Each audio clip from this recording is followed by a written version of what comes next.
일어나서 찬양합시다.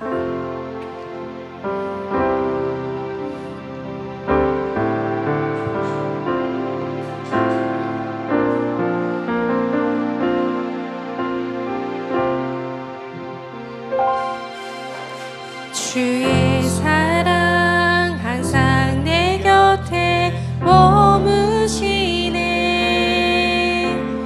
나 주님을 모른다 하여도 주의 사랑 또 나를 믿어주시네. 나 주님을 모른다 하여도 주의 사랑 항상 내 곁에 주의 사랑 항상 내 곁에 머무시네. 주님만이 피난처 되시네. 주의 사랑 또 나를 믿어주시네. 주님만이 내 소망 되시네. 고백합니다. 주를 사랑합니다. 온 마음 다하여 주를 사랑합니다. 주를 신실한 그 사랑으로 나를 채워주소서. 고백합니다. 고백합니다. 주를 사랑합니다. 온 마음 다하여 주를 사랑합니다. 엎드립니다. 주를 경배합니다. 신실한 그 사랑으로 나를 채워주소서.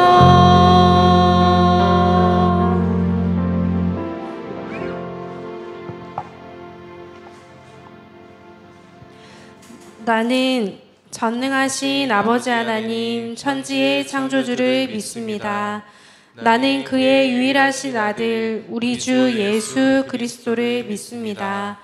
그는 성령으로 잉태되어 동정녀 마리아에게서 나시고 본디오 빌라도에게 고난을 받아 십자가에 못 박혀 죽으시고 장사된 지 사흘 만에 죽은 자 가운데서 다시 살아나셨으며 하늘에 오르시어 전능하신 아버지 하나님 우편에 앉아 계시다가 거기로부터 살아있는 자와 죽은 자를 심판하러 오십니다. 나는 성령을 믿으며 거룩한 공교회와 성도의 교제와 죄를 용서받는 것과 몸의 부활과 영생을 믿습니다. 아멘. 자리에 앉겠습니다. 박수 치면서 구주 예수 의지함이 구주 예수 의지함이 쉼이 기쁜 일일세 영생 허락하나으니 의심하 주 없. 예수 믿는 것을 예수 믿는 것은 받은 증거 많도다. 예수 귀한 예수 믿음 더욱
오직 예수뿐이네. 그 신계획 다 볼 수도 없고 신계획 다 볼 수도 없고 작은 고난에 지쳐도 주께 묻기 나의 모든 삶 버티고 견디게 하시네. 은혜 아니면 살아갈 수가 없네. 은혜 아니면 살아갈 수가 없. 나의 모든 것 다 주께 맡기니 참된 평안과 위로 내게 주신 주 예수 오직 예수뿐이네.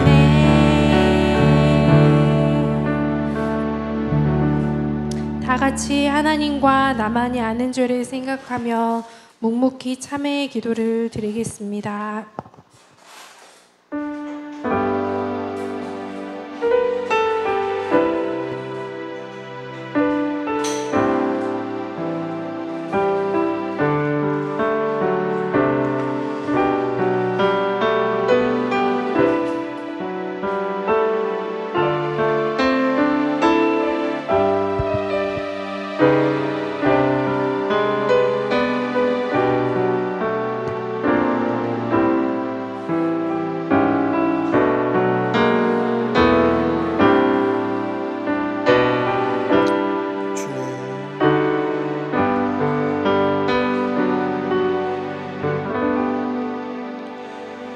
이는 곧 물로 씻어 말씀으로 깨끗하게 하사 거룩하게 하시고 자기 앞에 영광스러운 교회로 세우사 티나 주름 잡힌 것이나 이런 것들이 없이 거룩하고 흠이 없게 하려 하심이라.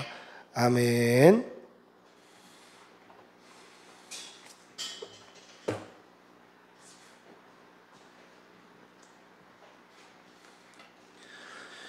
기도하시겠습니다. 사랑하는 주님, 어느덧 24년도 반이 지나가고 있습니다.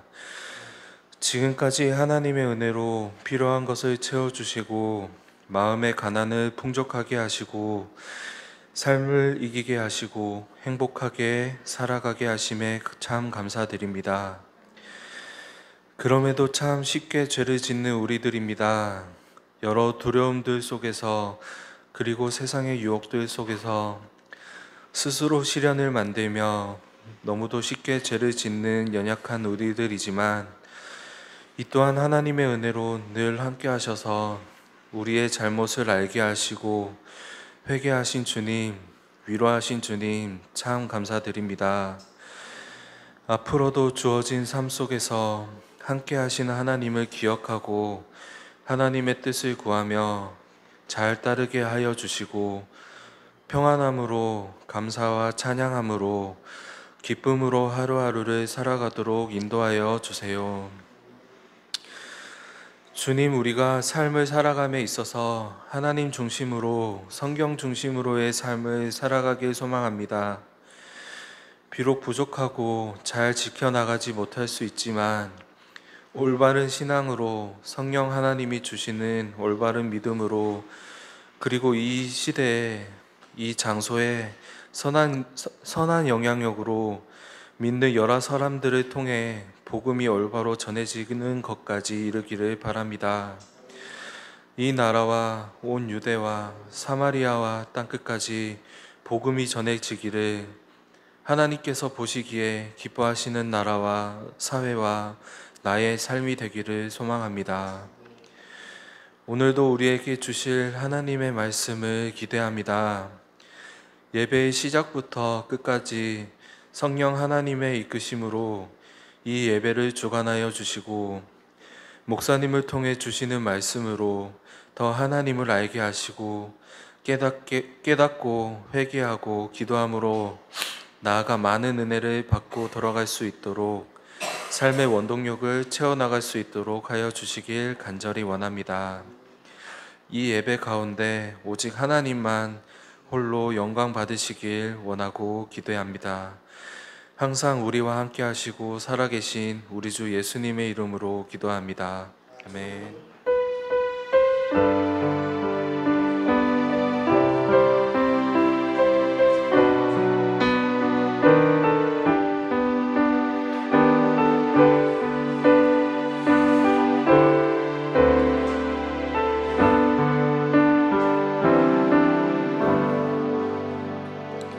찬송가 438장 찬송하시겠습니다. 438장.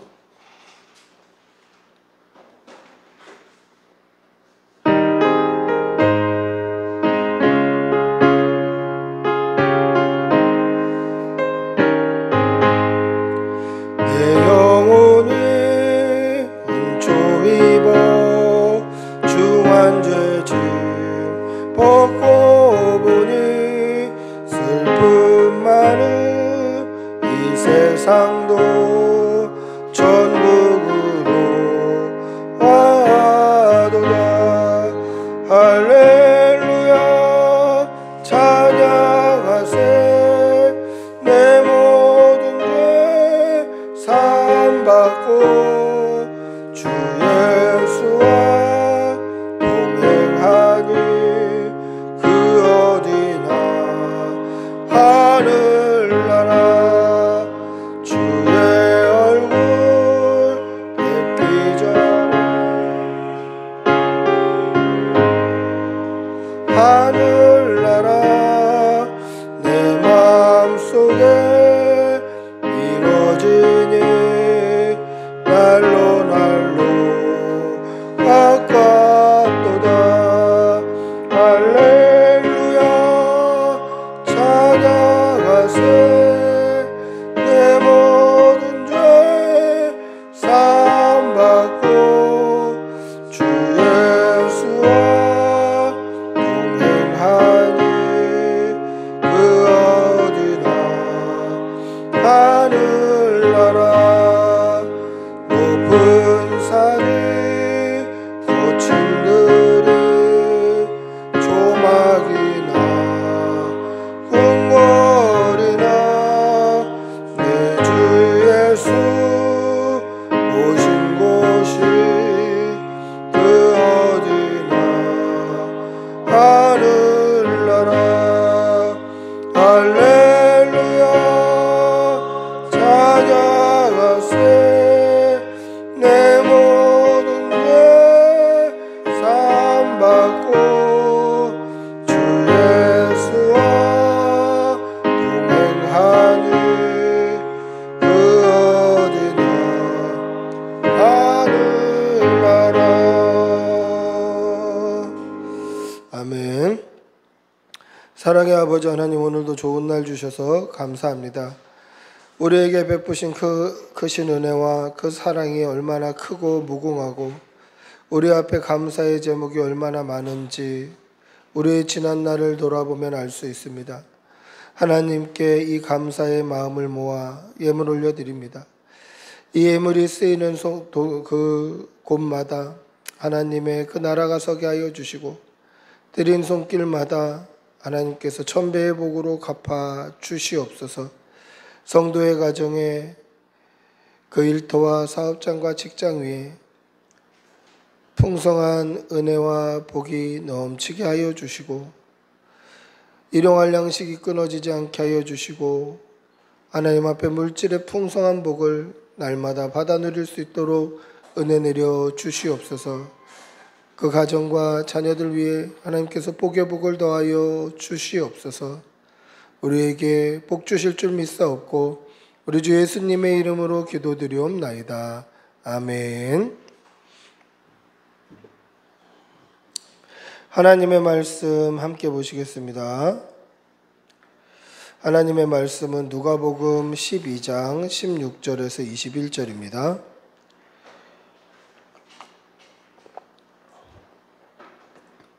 누가복음 12장 16절에서 21절.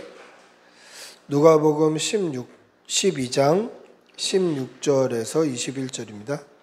누가복음 12장 16절에서 21절. 우리 천천히 한 목소리를 함께 읽겠습니다. 같이 읽습니다. 또 비유로 그들에게 말하여 이르시되 한 부자가 그 밭에 소출이 풍성하매 심중에 생각하여 이르되 내가 곡식 쌓아둘 곳이 없으니 어찌할까 하고 또 이르되 내가 이렇게 하리라. 내 곡간을 헐고 더 크게 짓고 내 모든 곡식과 물건을 거기 쌓아두리라. 또 내가 내 영혼에게 이르되 영혼아 여러 해 쓸 물건을 많이 쌓아두었으니 평안히 쉬고 먹고 마시고 즐거워하자 하리라 하되 하나님은 이르시되 어리석은 자여 오늘 밤에 내 영혼을 도로 찾으리니 그러므로 내 준비한 것이 누구의 것이 되겠느냐 하셨으니 자기를 위하여 재물을 쌓아두고 하나님께 대하여 부요하지 못한 자가 이와 같으니라. 아멘. 할렐루야. 옆에 계신 분들하고 한번 인사하시겠습니다. 반갑습니다. 사랑합니다. 네.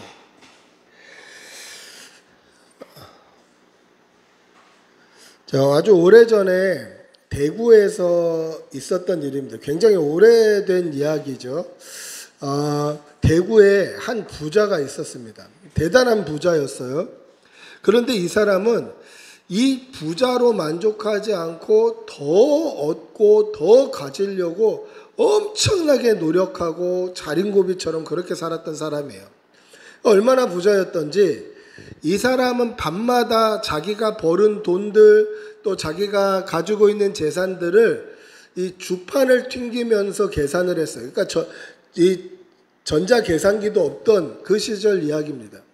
그러니까 주판을 튀기면서 오늘 얼마 벌었나, 얼만큼 재산이 늘어났나, 합계가 얼마인가 이 계산을 새벽까지 하는 거예요. 돈이 많으니까 막 새벽까지 계산을 하는 거죠. 얼마 빠져나가고 얼마 들어가고. 그래서 이 주판 튕기는 소리 때문에 가족들이 잠을 못 잘 정도로 어마어마한 부자였어요. 그런데 지금 가지고 있는 것에 만족하는 것이 아니라 뭐 더 가지려고 노력하는 거죠. 더 벌려고, 더 가지려고 이렇게 노력하다 보니까 이 가족들이 가족으로 보이지 않고 내 돈을 축내는 기생충처럼 보이는 거예요.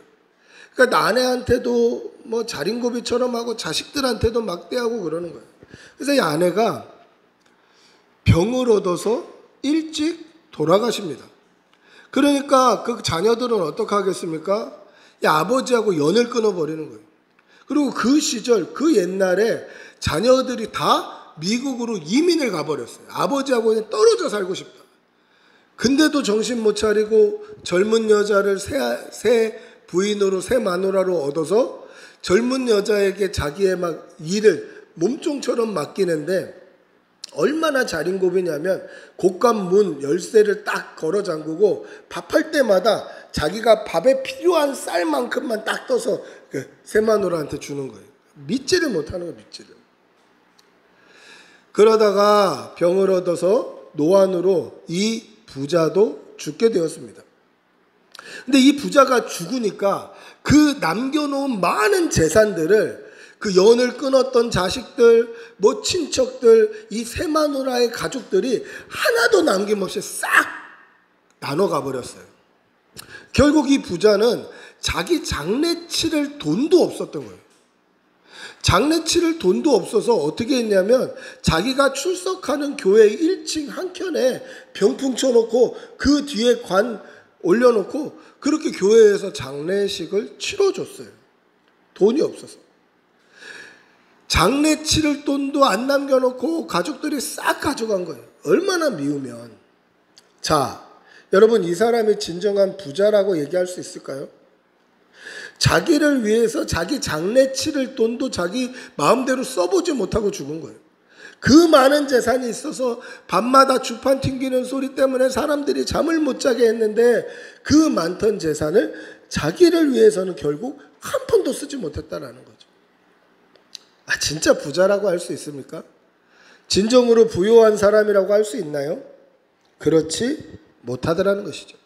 여러분, 부요하다라는 게 무슨 뜻입니까? 부요하다, 사전을 보시면 재물을 풍족히 가지고 있다라는 뜻이 부요하다예요. 그런데 재물을 풍족히 가지고 있는 게 부요한 건데, 오늘 예수님께서는 어떤 부요함을 얘기하죠? 하나님으로 부요한 것을 이야기해요. 하나님에 대하여 부요한 것을 이야기합니다. 여러분, 그러면 세상 사람들이 말하는 부요는 무엇이고 예수님께서 말씀하시는 하나님께 대하여 부요하다라는 것은 무슨 뜻인지 오늘 말씀을 통해서 묵상하고 배우고 은혜를 누리는 그 시간이 되시기를 축복하고 기도합니다. 할렐루야. 예수님께서 한 부자의 이야기를 예화로 들려주십니다. 한 부자가 그 밭에 소출이 풍성했습니다. 이미 부자입니다. 이미 부유한 사람입니다. 근데 그 밭에 소출이 풍성했다라는 거예요. 이미 부자인데 소출이 풍성해서 그 부가 더 쌓아진 거예요. 얼마나 더 부자가 됐냐면 소출이 너무 풍성해서 기존의 곡간 안에는 이게 다 들어가질 않는 거예요. 그래서 그 곡간을 헐고 그것보다 더 큰 곡간을 지어야 되겠다 할 정도로 부자예요. 여러분, 가끔 부모님들이 자녀들을 위해서 또는 할머니들이 손자, 손녀들을 위해서 그렇게 기도하시는 거 들어보신 적 있으실 거예요. 하나님, 복에 복을 더하셔서 복이 쌓을 곳이 없도록 부어주십시오. 이런 기도를 여러분 들어보신 적 있나요? 저희 어머니도 그런 기도를 많이 해주셨고 우리 아이들을 위해서도 아마 그런 기도를 하고 계실 거예요. 복에 복을 더하다. 이미 복 받았어요. 근데 복을 더하는 거예요. 그리고 그게 쌓을 곳이 없도록 부어달래. 이게 할머니들의 마음이에요. 부모님들의 마음이에요. 우리 아이가 정말 복 받았으면 좋겠다. 그럼 오늘 이 부자를 한번 생각해 보십시오. 복 받은 인생 아닌가요? 복 받은 인생이죠. 이미 부자예요. 그런데 소출이 많아서 쌓을 곳이 없도록, 복에 복이 더해져서 쌓을 곳이 없도록 부어주셨어요. 복 받은 인생이에요. 그런데 성경은 복 받은 인생이라고 이야기하지 아니하고 하나님은 그를 뭐라고 이야기합니까? 어리석은 자여, 그렇게 이야기하더라는 거죠. 아, 진짜 어리석은 자였을까, 이 사람이? 정말 어리석은 자이겠습니까? 여러분, 성경에서 어리석은 자여라고 되어 있으면 어리석은 자예요. 여기는 이견이 있어서는 안 돼요. 하나님께서 이 사람을 어리석은 자다라고 해주셨으면 어리석은 자인 거예요.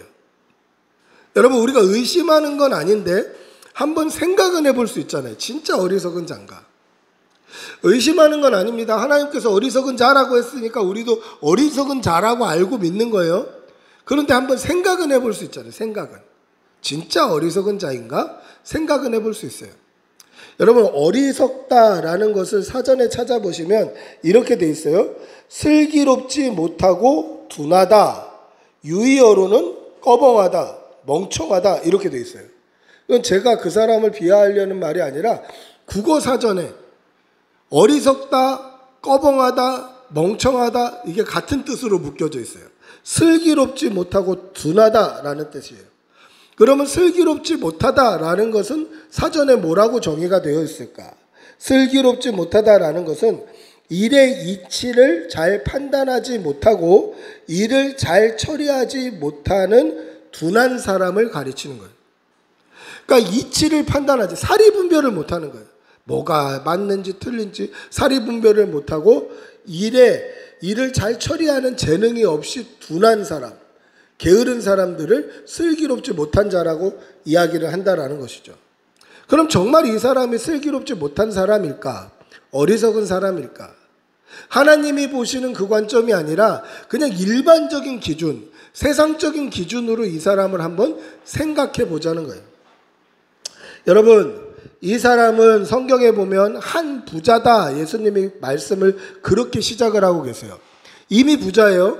근데 그 부자가 농사를 지어서 자신의 부유함에 만족하거나 안주하지 않고 뭐 욕심 때문인지 열심 때문인지 알 수는 없지만 열심히 농사를 지어서 그 해에 소출이 풍성했어요. 쌓을 곳이 없도록 풍성했어요. 여러분, 1년 농사는 농부에게 1년 연봉과도 같아요. 그래서 농사를 잘 짓는다는 것은 굉장히 사리 분별이 뛰어나야 돼요. 이치를 잘 판단해야 되고 판단 능력과 부지런함과 이런 게 대단히 명석해야 돼요. 여러분, 저는 이제 농촌 지역에서 사역을 했던 적이 있었는데, 농촌 지역에 사역을 할 때 농사를 지을 때는 이 자연적인 요소만 중요하다고 생각했어요.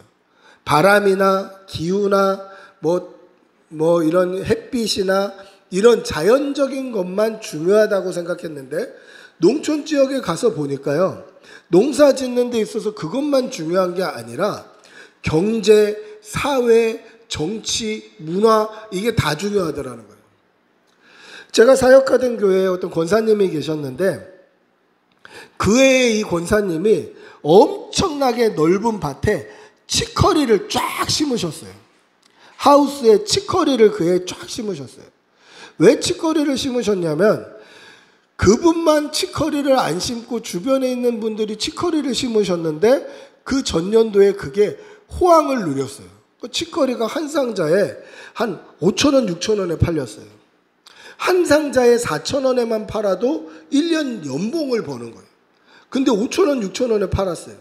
그래서 올해는 우리도 치커리 심어야 되겠다. 그래서 치커리를 쫙 심으셨어요. 신방하러 갔더니 막 심고 계시더라고요. 그러면서 그런 말씀을 하십니다. 작년에 치커리가 너무 잘 됐다. 그래서 올해 내가 치커리 심는다. 그리고 지금 학교 급식하려고 몇몇 학교하고도 치커리 납품 계획을 구두로 거의 진행해 놓으신 거예요. 그래서 한 상자에 4,000원씩만 팔아도 1년 연봉이 된다는 거예요. 그런데 그 해에 코로나가 있었어요. 코로나가 있으니까 어떻게 됩니까? 아이들이 학교를 안 가요. 그러니까 급식을 안 해요.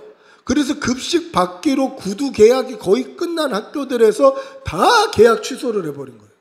그래서 그 해에 치커리가 한 상자에 1,000원도 안 되게 팔린 거예요. 근데 이 상자값 가격이 그게 300원이에요. 그러니까 치커리를 인부들 얻어서 이렇게 따가는 그 공임을 계산하면 적어도 4,000원에는 팔아야 되는데 이게 1,000원도 안 되게 팔리니까 이게 막 울며 겨자 먹기로 그냥 큰 봉투에다가 치커리를 잔뜩 넣어서 그 한 이틀에 한 번, 3일에 한 번 꼴로 저를 갖다 주시더라고요. 뭐 제가 좋아서 갖다 주신 것이겠습니까? 눈물을 머금고 갖다 주시는 거예요. 버리기는 아깝고. 그래서 그 해에 그렇게 치커리를 많이 먹었어요. 갈아 먹기도 하고, 뭐 이렇게 무쳐 먹기도 하고, 샐러드에 먹기도 하고, 겉절이에 먹기도 하고. 그때 제가 그 생각을 했어요. 아, 농사는 기후, 날씨, 뭐 비 오는 거 이런 자연적인 것만을 생각하면 아, 그게 농사 잘 되고 풍년이 오고 이런 거구나라고 생각했는데 그게 아니라 경제, 사회, 문화, 정치 이 전반적인 게 농사 안에 다 들어가 있다는 것을 그때 깨달았어요. 여러분, 그렇다면 이 사람의 농사지은 기술의 소출이 풍부했다라는 것은요, 이 사람이 굉장히 사리분별, 이치를 따지는 분별력이 굉장히 명쾌했다는 거예요. 그래서 순간순간 대응하고 대처하고 이렇게 하면서 농사를 지었기 때문에 소출이 풍성한 거예요. 슬기로웠다라는 거예요. 또 농사에는 다양한 변수가 많습니다. 이 변수들을 다 해야 되고 부지런해야 됩니다. 그래서 이런 말이 있어요. 작물은 농부의 발소리를 듣고 자란다, 그런 말이 있어요. 자주가 돌봐줘야 돼요. 뭐 잡초를 뽑아주고 돌을 골라주고 거름을 주고 해야 돼요. 그러니까 부지런해야 돼요. 그러니까 어리석다라는 기준으로 보면 사리 분별이 뛰어나지 못하고 일을 처리하는 재능이 없고 둔하다라는 말과 오늘 이 부자는 조금 달라요. 세상적인 기준으로 보면 어리석은 사람은 아닌 것 같아요. 그리고 또 한 가지, 이 사람은 자기의 영혼을 생각할 줄 아는 사람이었어요. 뭐라고 되어 있습니까? 우리 19절 한번 읽어볼까요? 19절 시작. 또 내가 내 영혼에게 이르되 영혼아 내가 여러 해 쓸 물건을 많이 쌓아두었으니 평안히 쉬고 먹고 마시고 즐거워하자 하리라 하되. 영혼을 알았어요. 1년 농사 잘 지었습니다. 소출이 풍성했어요. 쌓을 곳이 없도록 부어주었어요. 그러면 이제 좀 쉬자. 놀자. 편안히 그냥 좀 먹고 마시고 즐기자. 이렇게만 할 수도 있는데 자기의 영혼에게 영혼의 평안함을 이야기해요.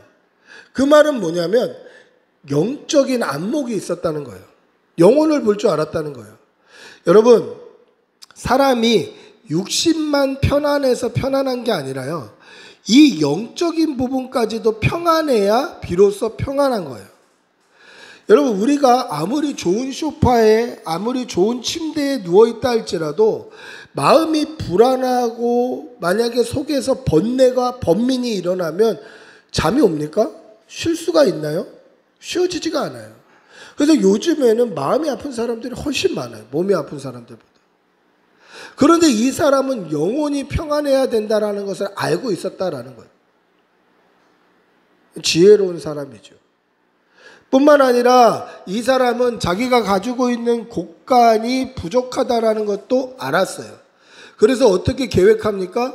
이 곡간을 헐고 더 크게 짓고 거기에 내 곡식과 여러 해 쓸 물건들을 넣어줘야 되겠다라고 계획했던 사람이에요.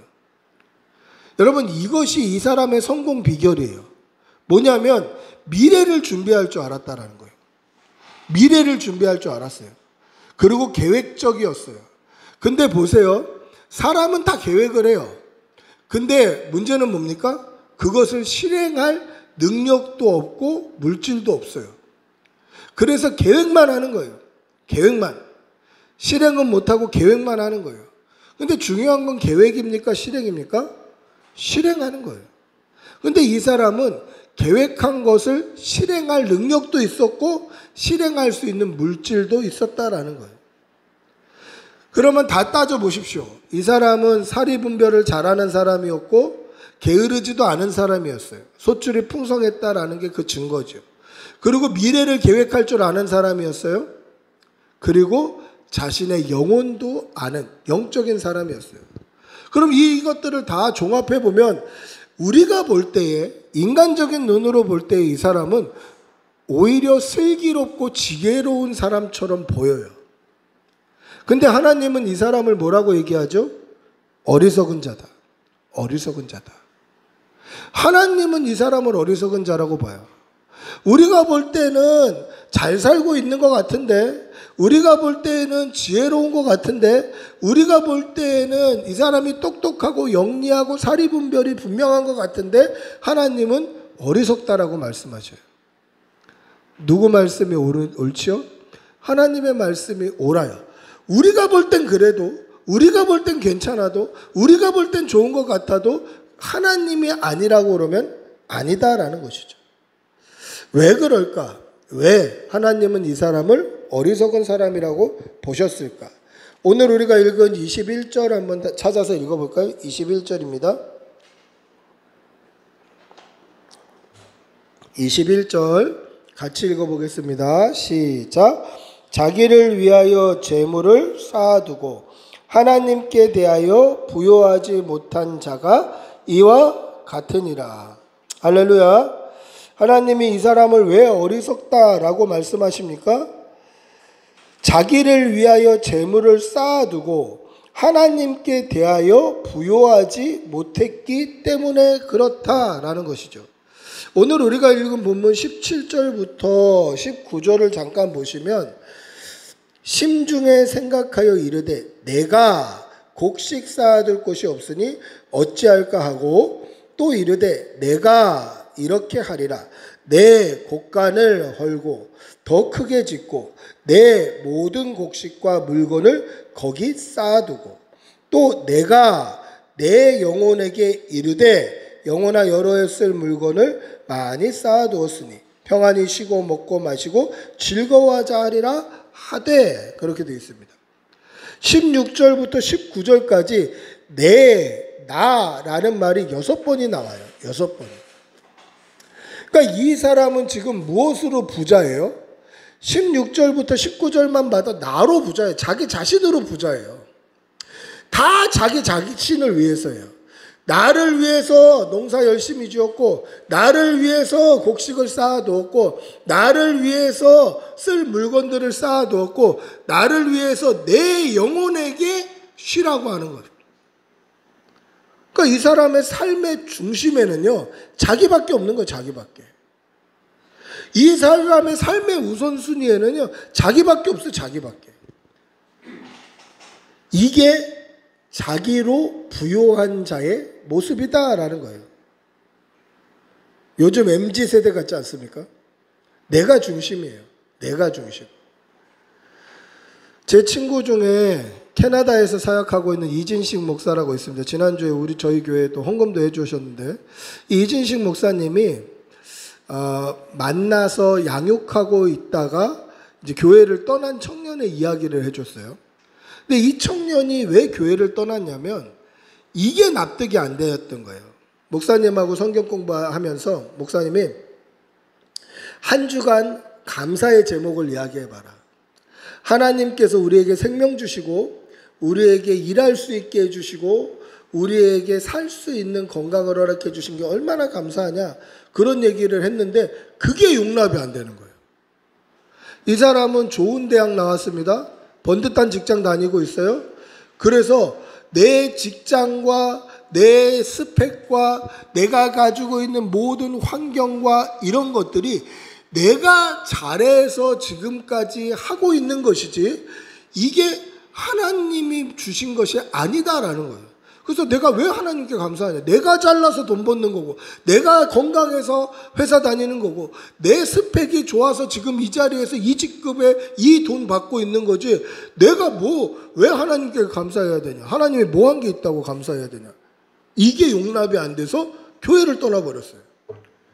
여러분, 이것이 나에게 부요한 자들의 전형적인 모습이에요. 부여하다라는 게 뭐라고 말씀드렸습니까? 재물이 풍족하다는 건데 내가 재물이 되어서 나로 풍족한 거예요.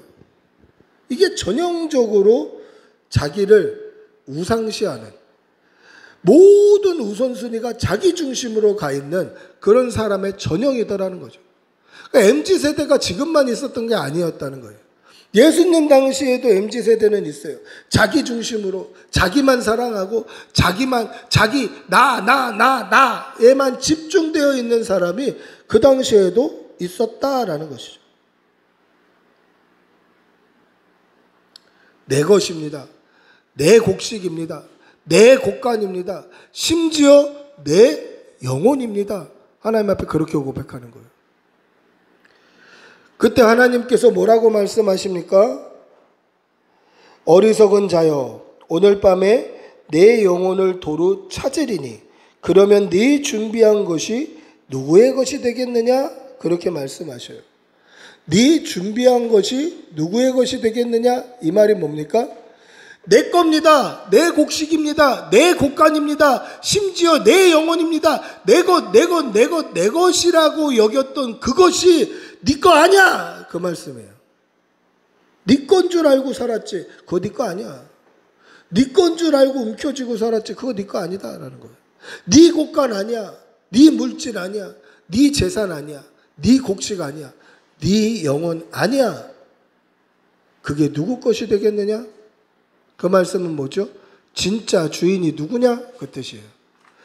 여러분, 지금 우리에게 있는 것 우리 거 있습니까? 이거 다 이 땅에 살 때 빌려 쓰는 거예요. 그냥 말로는 내 옷이라고 내 바지라고 이야기하지만, 말로는 그렇게 하지만 우리가 이 땅에서 생명이 끊어지면 어느 것 하나 가져갈 수가 없어요. 내 것 아니에요. 이게 누구의 것이 되겠느냐? 누구의 것이 되겠느냐? 네 것이 아니다라는 것입니다. 그러면 하나님께 대해서 부여하려면 어떻게 해야 될까? 그래, 나에 대해서 부여한 건 알겠어요. 재물을 나에게 쌓아놓는 게 나에 대해서 부여한 거예요. 그럼 하나님께 대하여 부여하다라는 것은 어떤 의미일까? 무슨 뜻일까? 오늘 그게 중요한 거 아닙니까? 여러분, 하나님께 대하여 부여하다라는 것은 하나님께 쌓아두라는 말이에요. 그런데 제가 만약에 여기서 여러분 전 재산을 하나님께 쌓아두기 위해서 교회에 헌금하십시오. 그러면 이제 사이비 교주가 되는 거예요. 오늘 말씀은 그 말씀이 아니에요. 오늘 말씀에 뭐라고 되어 있습니까? 자기를 위하여 재물을 쌓아두고 하나님께 대하여 쌓아두지 않았다 이렇게 얘기하나요? 성경에 뭐라고 되어 있죠? 부요하지 못한 자가 이렇게 되어 있어요. 그럼 하나님께 대하여 부요하다라는 것은 무슨 뜻일까? 하나님께 대해서 부여하다는 것은 하나님께 재물을 쌓으라는 말이 아니에요. 하나님은 이미 이 땅의 주인이셔요. 여러분들이 억만금을 갖다가 하나님 앞에 쌓아둔다 할지라도 그것으로 하나님이 더 부여해지시지는 아니하셔요. 하나님은 이미 부여하신 분이셔요. 세계와 그 가운데 속한 모든 것이 창조주 하나님의 것이에요. 그러면 무엇으로 부여해 줄 수 있을까? 여러분, 마가복음 12장과 누가복음 21장에 보시면 하나님 앞에 2렙돈을 헌금하는 한 과부의 이야기가 나옵니다. 예수님께서 제자들과 헌금함 앞에 앉아 계셔요. 그때에 이 부자들은 헌금함에 헌금 넣는 것으로 자기의 의의를 생각하는 거예요. 의롭다고 생각하는 거예요. 그래서 어떻게 헌금을 하냐면 그때는 뭐 지폐가 있는 게 아니고 뭐 수표가 있는 게 아니니까 온라인 송금도 할 수 없으니까 돈자루를 가지고 오는 거예요. 돈자루를. 그래서 사람들 보는 앞에 돈자루를 열어서 동전 떨어지는 소리가 촤 크고 길게 나게 만들어요. 동전 떨어지는 소리가 크고 길게 나면 와, 헌금 많이 했다. 의롭다. 하나님 앞에 신실하다. 믿음이 좋다. 이렇게 판단을 하는 거예요. 그래서 최대한 돈자루를 가지고 그 헌금함에 우르르르 큰 소리 나고 길게 짜롱짜롱 소리 나도록 그거를 액션을 취하는 게 그들에게는 의로움이었어요. 당시. 근데 한 과부가 그런 부자들이 헌금하는 사이에 동전 2잎을 떨어뜨려요. 그 소리가 얼마나 보잘것이 없었겠습니까? 그 모양이 얼마나 보잘것이 없어 보였겠습니까? 그런데 예수님은 뭐라고 말씀하시죠? 어떤 부자들보다도 저 가난한 과부가 더 많이 하나님 앞에 헌금했다. 그 부자들은 자신들이 부유한 중에 넣었거니와 저 가난한 과부는 자기 생활의 전부를 넣었다. 자기 생활비에 전부를 넣었느니라 그렇게 말씀하셔요. 이것이 하나님으로부터 부요한 사람의 전형적인 삶이다라는 거예요. 여러분들도 생활비 전부를 헌금하십시오. 그 얘기가 아니라 생활비 전부를 하나님께 드릴 때에는 어떤 고백이 들어가 있어야 됩니까? 나의 모든 삶을 하나님이 지켜주실 줄 믿습니다라는 고백이 들어가 있어야 돼요. 내 생활비 전부를 하나님 앞에 드릴 때는 이거 드렸을 때에는 내 생활, 내 삶, 나의 모든 순간순간 먹고 싸고 사는 모든 문제를 하나님 책임져 주십시오라는 신앙 고백이 들어가 있어야 되는 거예요. 그래야 하나님 앞에 생활비 전부를 넣을 수 있는 거예요. 그 믿음이 하나님으로부터 부요한 자예요. 하나님께 대하여 부요한 자의 삶이 그러하다라는 거예요. 무슨 이야기입니까? 나의 삶, 나의 전심을 온전히 하나님께 드립니다. 이 고백이 하나님으로 말미암아 부요한 사람의 믿음의 고백이다라는 거예요. 여러분, 자기를 위해서 이 땅에 재물을 쌓아두는 사람은 자기를 위하여 부요한 자이지만 하나님께 대하여 부요한 자는 뭡니까? 우리의 전심을 하나님께 내어드리는 거예요. 우리의 삶을 내어드리고 우리의 입술을 내어드리고 우리의 말과 음성을 하나님께 온전히 내어드려서 하나님만 찬양하고 하나님께만 예배하고 하나님께만 기도하는 그 성도가 하나님으로부터 부요한 자다라는 것이죠. 말씀 한번 찾아서 읽어볼까요? 우리가 오늘 읽었던 본문 뒷부분에 34절, 12장 34절을 한번 읽어보겠습니다. 12장 34절입니다. 같이 읽어봅니다. 시작. 너희 보물이 있는 곳에는 너희 마음도 있으리라. 보물이 있는 곳에 마음도 있습니다. 바꿔 말하면 우리의 마음이 가는 곳이 내 보물이다라는 거예요. 이 어리석은 부자의 마음은 어디에 꽂혀 있었죠? 나에게 꽂혀 있어요. 내 곡식, 내 곡간, 내 영혼, 나의 쓸 것, 나에게 꽂혀 있어요. 그런데 우리의 마음이 어디에 가 있는 사람이 하나님으로부터 부요한 사람, 하나님께 대하여 부요한 사람입니까? 내 마음이 하나님께 집중되어 있는 사람이 하나님께 대하여 부요한 사람이다라는 것이죠. 우리의 모든 마음과 영혼과 우리의 생명까지도 온전히 하나님을 향해 있는 그러한 성도들이 되시기를 바랍니다. 여러분들의 눈이 하나님을 바라보고 여러분들의 입술이 입을 열어 하나님을 찬양하고 하나님께 기도하고 전심으로 하나님께 예배하는 하나님께 대하여 부요한 성도들이 되시기를 축복하고 기도합니다. 할렐루야. 말씀을 맺습니다. 여러분은 무엇으로 부요한 사람들입니까? 여러분들의 마음은 어디에 닿아 있습니까? 혹여나 이 어리석은 부자처럼 세상 사람들이 보기에는 칭찬받을 요소가 많이 있지만 하나님께서 어리석은 자라고 하셨던 것처럼 우리 역시 하나님 보시기에 어리석은 자는 아닌지 돌아보셔야 하는 것입니다. 제가 설교 초두에 뭐라고 얘기했습니까?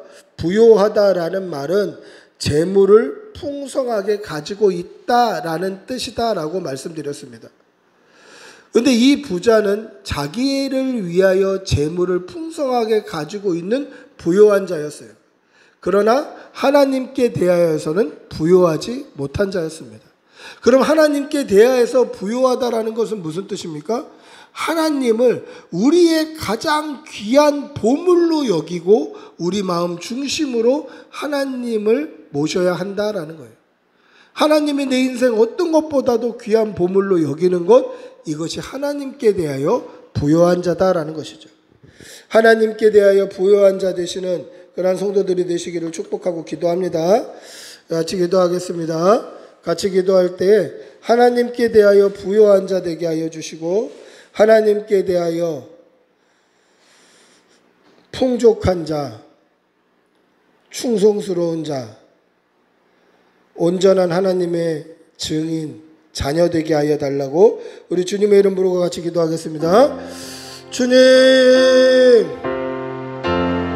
우리가 하나님께 대하여 부요한 자 되게 하여 주시옵소서.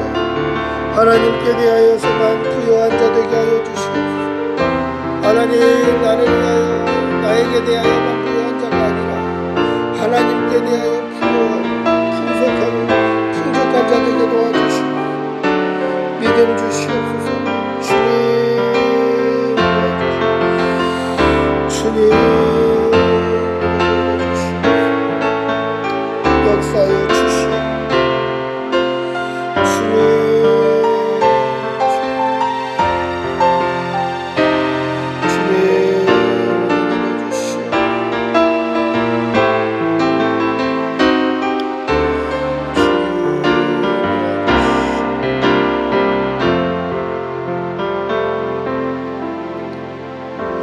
사랑의 아버지 하나님, 우리가 하나님께 대하여 풍족하고 부요한 자 되게 도와주시옵소서. 날마다 믿음의 눈으로 하나님만 바라보고 우리 입술을 열어 하나님께만 찬양하고 기도하고 예배하는 그러한 성도들 다 되게 도와주시옵소서. 그리하여서 하나님을 나의 가장 귀한 보물로 보화로 여기고 우리의 마음에 모시며 하나님 중심으로 살아가며 우리의 전심, 우리의 생명까지도 하나님께 드리는 성도들 다 되게 하여 주시옵소서. 간절히 바라옵고 우리 주 예수님의 이름으로 기도드리옵나이다. 아멘. 모두 일어나셔서 표의 찬양 하나님 앞에 드리도록 하겠습니다.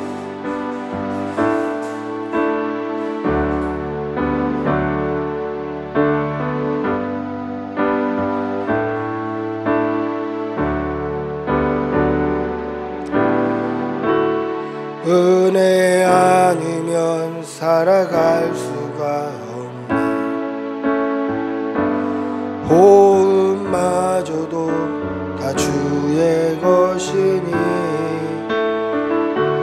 세상 평안과 위로 내게 없어도 예수 오직 예수뿐이네.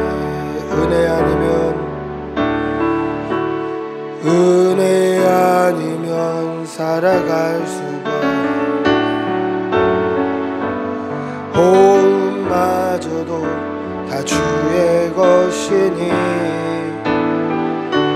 세상 평안과 위로 내게 없어도 예수 오직 예수뿐이네.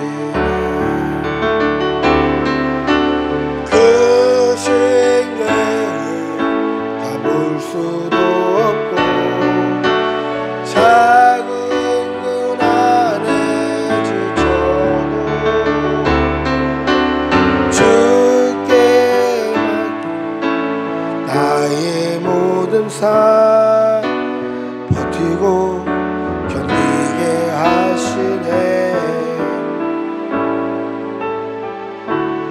은혜 아니면 살아갈 수가 너의 모든 것 당신 맡으니 참된 평안과 위로 내게 주신 주 오직 예수뿐이네. 우리 주 예수 그리스도의 은혜와 하나님의 사랑과 성령의 교통하심이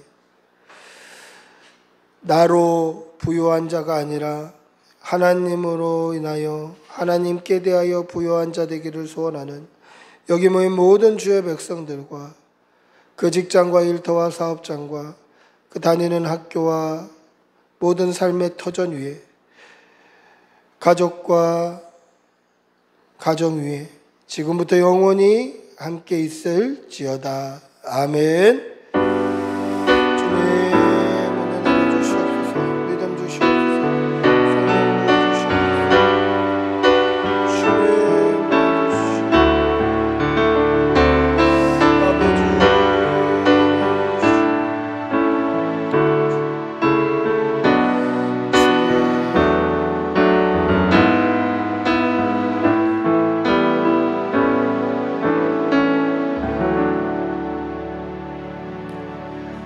예배를 마쳤습니다.